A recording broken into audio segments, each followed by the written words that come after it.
Uh, Hi, my name is Drew Hoolhorst. It's a mouthful of a last name, which no one can pronounce.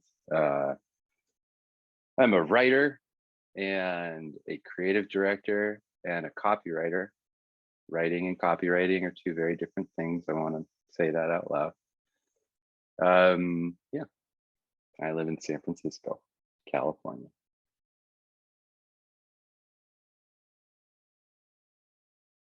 Humor is interesting because, like, I think in the beginning, I thought it was going to be like something that like held me back, or I'm so afraid to use it because I wanted to be taken seriously.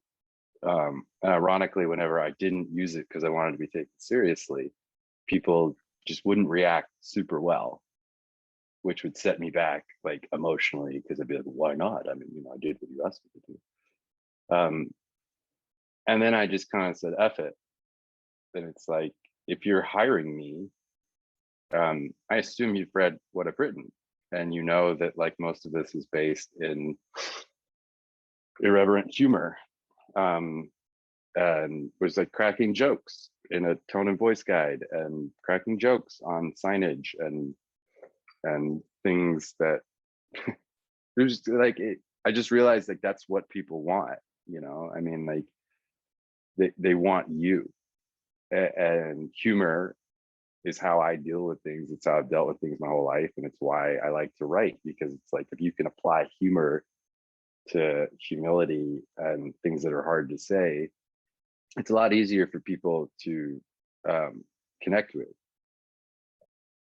And so when I started applying humor to everything, I just realized like I should have done that a long time ago.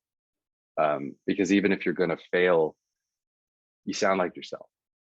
Um, and even if people don't like what you wrote, it's a better feeling because it's like, well, you got what you asked for and you knew what you were getting. And honestly, like I'd die on that hill. When you write like yourself, and for me, that's humorously, like the right people will hit you up and they end up being like places you would not have expected, like Google and Apple.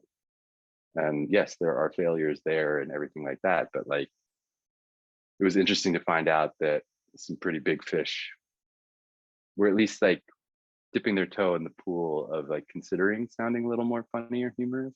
And like that was pretty cool to find out.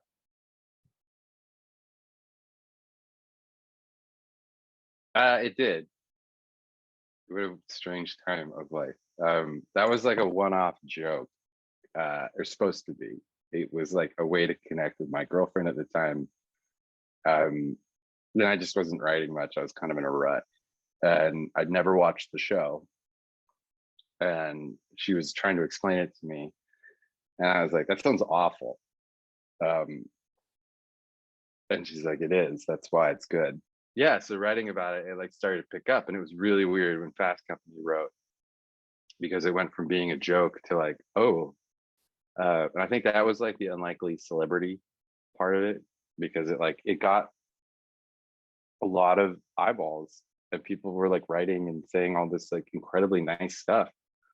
I showed it at like my interview for Airbnb, and it's like it was like a slide in like my presentation of myself, and like I was like started leaning into it, and I mean, like then I got hit up by Apple, and it was like it's in my portfolio, and they were like, we really like that you have all these great projects you've worked on and everything, but it's also like really great to see your personal writing, like the Bachelor blog. And you're like, what? This is hilarious. You guys make the most dominant cultural icons. Like I'm talking to you on it, and you want to pay me to write for you because I called a girl Mundo.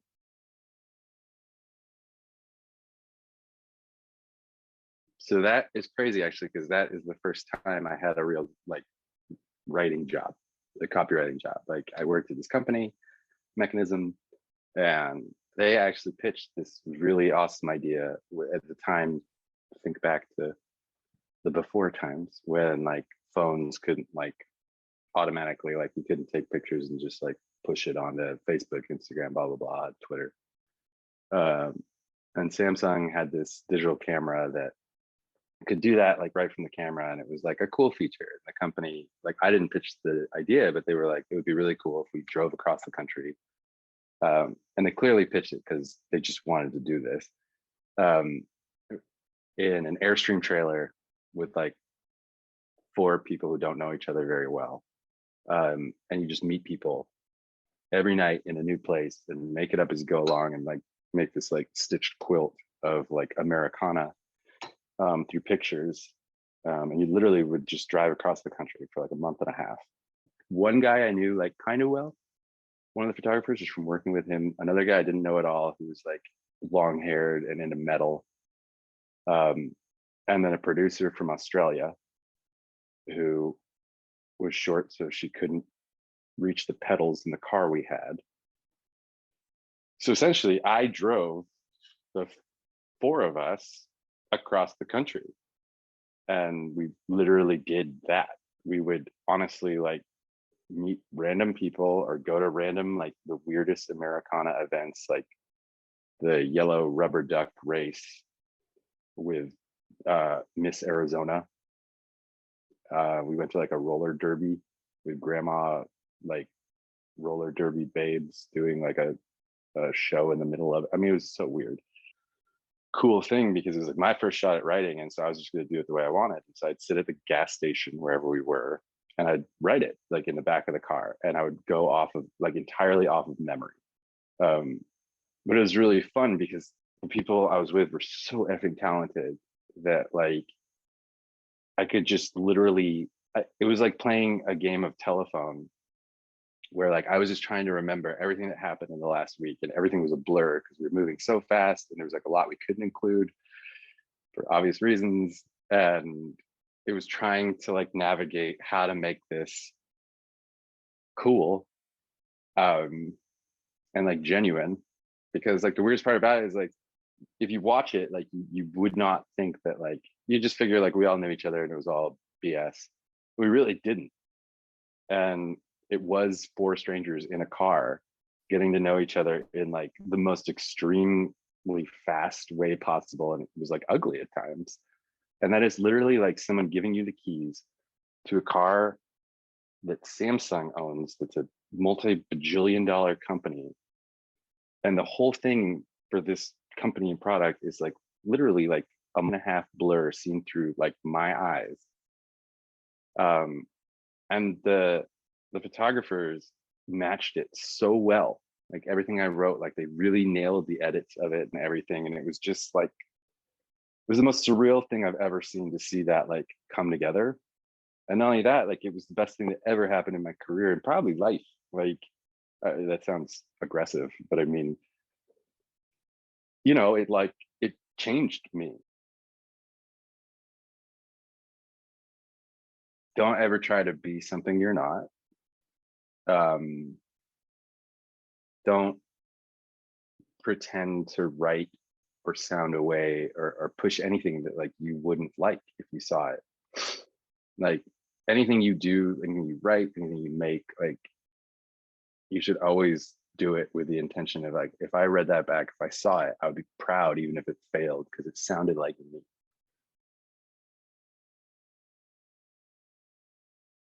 And uh the more serious advice I give, um is learn to take some criticism. uh I just think writers by nature, like maybe it's just me and I'm projecting, um you're going to love everything you write. You're going to think that it is the best thing ever, and how could anyone change a single word? um they don't get what you're trying to do. Yes, they do. They get exactly what you're trying to do. They've seen other people try to do that, including themselves, and they've lived longer than you and know that that will not work. And if you take it personally and you get mad at these people, or you get frumpy and grumpy about it, like it's not a good look. I would argue the best advice I got was that, which was like, it's okay to be wrong. And you're going to find that you make things that are so much better when you include other people, and you don't get it stuck in your head that the only way that this can work is if I do it and I do it alone. you're just going to fail miserably. And you're going to be bummed out because you get the double whammy of believing that something is really good and being like wronged that someone wouldn't make it. And also just like looking like an asshole. Like you end up looking like an asshole. I don't know if you can use that because I'm saying the word asshole 3 times in a row, but don't do that. Be nice.